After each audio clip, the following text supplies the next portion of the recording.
Shalom keluarga damai, puji Tuhan kita dapat kembali berjumpa dalam Samas edisi Rabu 20 Juni 2024. Sebelum kita mulai membaca dan merenungkan firman Tuhan, mari kita berdoa.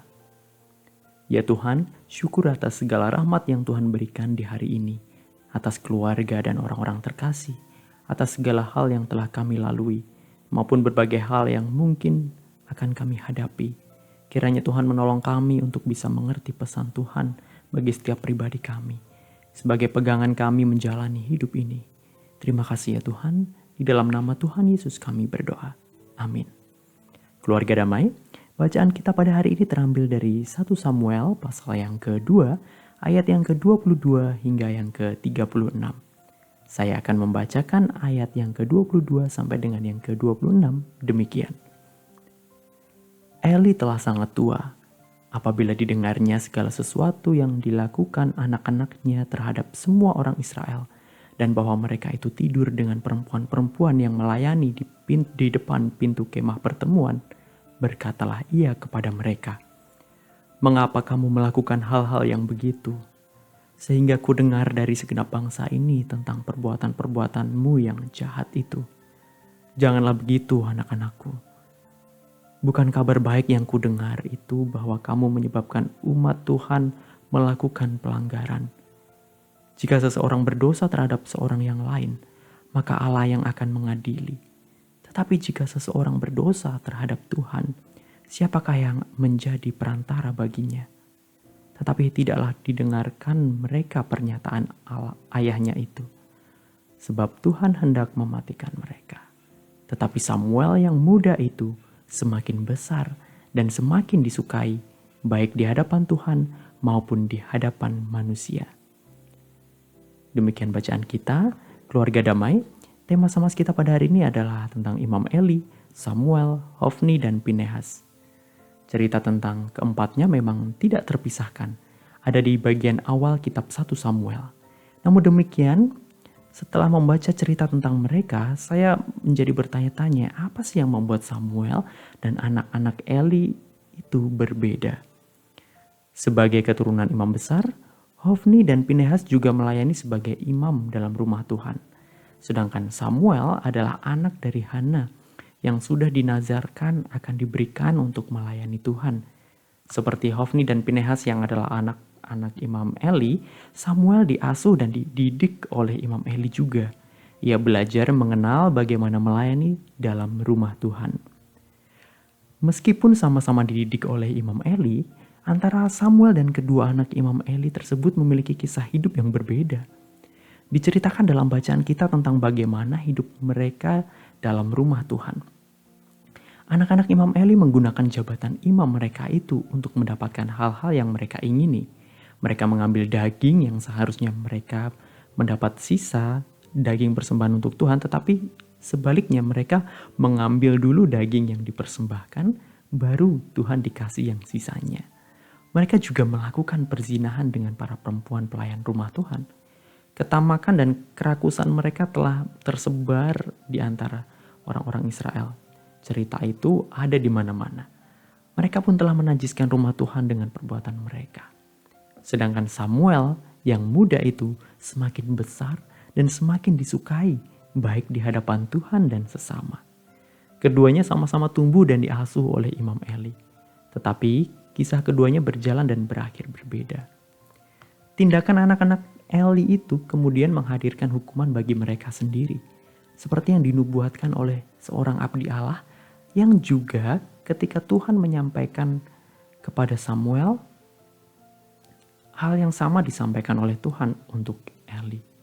Dalam pesan Tuhan kepada Samuel, disampaikan bahwa keluarganya akan dihukum karena Imam Eli mengetahui ada dosa yang dilakukan oleh anak-anaknya, tetapi ia tidak memarahi mereka.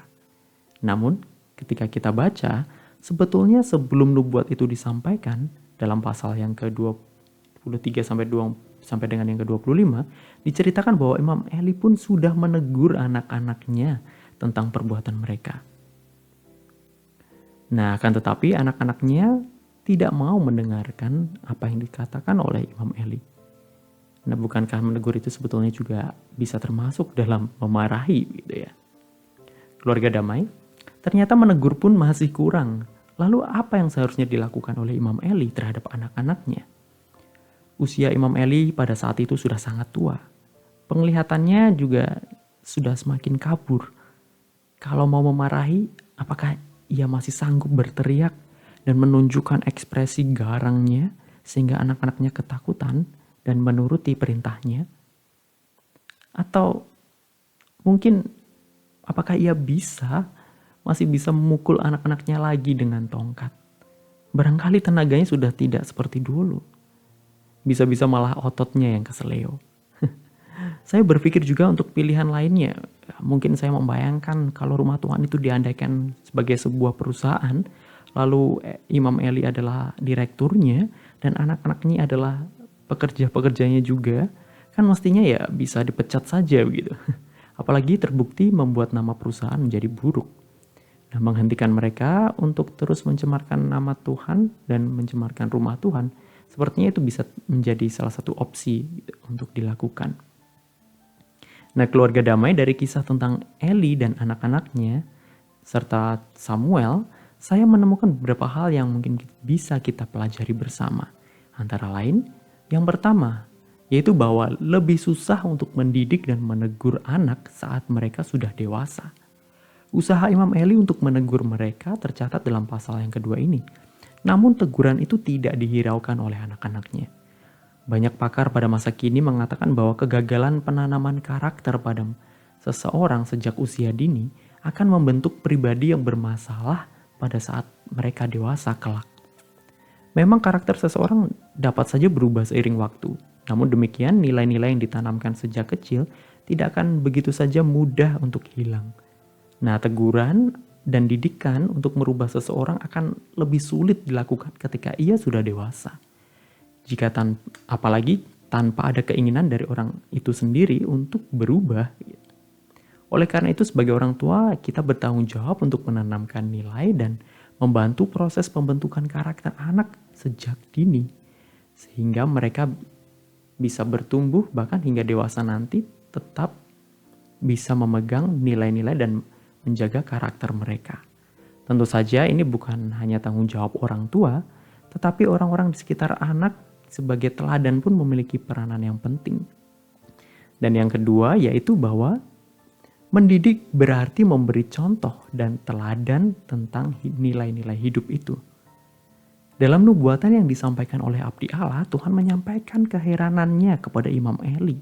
Demikian, mengapa engkau memandang dengan loba kepada korban sembelihanku dan korban sajianku yang telah kuperintahkan?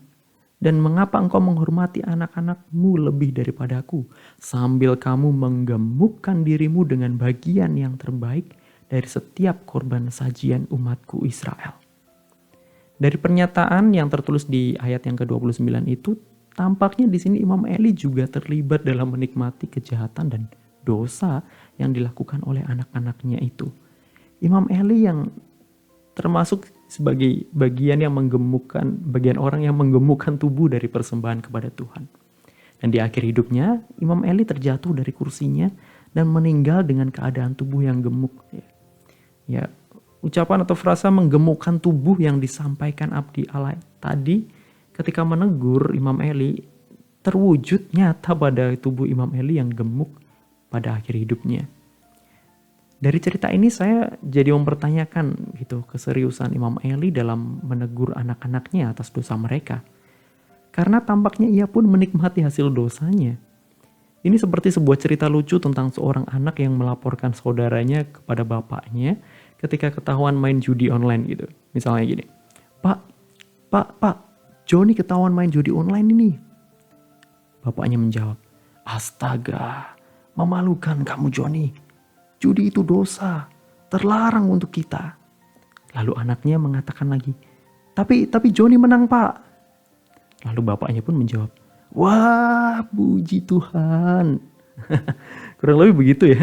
Banyak hal yang diteladani oleh anak begitu selain dari kata-kata bijak yang disampaikan oleh ayahnya. Jadi tindakan, hal-hal yang ditunjukkan, yang dilakukan oleh ayah itu sebetulnya bisa menjadi teladan juga gitu. Kalau menegur ya harus ditunjukkan juga dengan perilaku. dirinya sendiri yang benar-benar menentang akan hal itu. Kemudian yang ketiga yaitu belajar mengenai konsekuensi. Samuel belajar tentang konsekuensi ketika seseorang menyalahgunakan jabatannya untuk melayani diri sendiri daripada melayani Tuhannya. Dalam hal ini Tuhan sendiri yang mengajarkan kepada Samuel pada masa muda Samuel ya. Adalah penting mengajarkan kepada anak-anak tentang konsekuensi apa yang dapat muncul dari setiap tindakan mereka. Baik itu konsekuensi terhadap atau kepada diri sendiri atau konsekuensinya kepada orang lain. Hofni dan Pinehas nampaknya tidak memikirkan hal itu. Mungkin mereka juga merasa aman-aman saja gitu. Apalagi posisi mereka sebagai seorang anak imam besar gitu. Yang sepertinya aman-aman saja, toh ayahnya juga sepertinya tidak terlalu mempermasalahkan tentang perbuatan mereka, hanya menegur saja. Barangkali konsekuensi yang mestinya bisa diambil dan diberikan oleh Imam Eli untuk anak-anaknya adalah ya menghentikan mereka untuk menduduki jabatan itu. Keluarga damai, Abdi Allah menyampaikan pertanyaan dari Tuhan kepada Imam Eli. Mengapa engkau menghormati anak-anakmu lebih daripadaku? Nah, pada akhirnya menyayangi anak-anak tidak boleh sampai membuat diri sendiri menjadi lupa tentang Tuhan dan segala jalan kebenarannya. Ada orang-orang yang karena sayang kepada anaknya, jadi membiarkan anaknya melakukan ini dan itu dan membiarkan mereka melakukan apapun, bahkan membela ketika salah. Atau ketika anak-anak berbuat kesalahan terhadap pihak lain, bukannya menegur anak karena tindakannya, tetapi justru orang tua sibuk mencari kesalahan dan menyalahkan pihak lain. Contoh sederhana mungkin ketika anak-anak masih kecil gitu, misalnya memukul kaki meja atau lantai ketika anaknya tersandung dan menangis gitu. Sambil menenangkan anaknya yang menangis kesakitan itu, lalu orang tua bilang, aduh, nakal ya ini ya lantainya, sambil dipukul-pukul lantainya itu. Nakal ini mejanya ya gitu. Sambil memukul mejanya juga. Berusaha untuk menenangkan anaknya gitu dengan menyalakan lantai dan meja yang sebenarnya tidak bergerak sama sekali gitu. Keluarga damai. Amsal 17 ayat 6 mengatakan bahwa mahkota orang tua adalah anak cucu. Namun sayangnya kehormatan keluarga Eli pada akhirnya pun hilang seiring dengan kelakuan buruk anak-anaknya itu. Kiranya Tuhan memampukan kita untuk mendidik setiap anak untuk menjadi pelayan Tuhan yang setia dan untuk terus bisa membagikan kebaikan bagi sesama. Amin. Mari kita berdoa. Ya Tuhan, kami bersyukur untuk setiap anak yang Tuhan titipkan, untuk setiap kesempatan mendidik yang Tuhan berikan. Berikanlah kami hikmat untuk mendidik mereka dalam jalan-Mu. Biarlah Roh Kudus mengingatkan dan memampukan kami untuk berjalan menjadi teladan di dalam banyak hal. Dalam nama Tuhan Yesus kami memohon dan berdoa. Amin. Keluarga damai, demikian sama kita pada hari ini. Selamat mensyukuri hari yang Tuhan beri. Tuhan memberkati. Amin.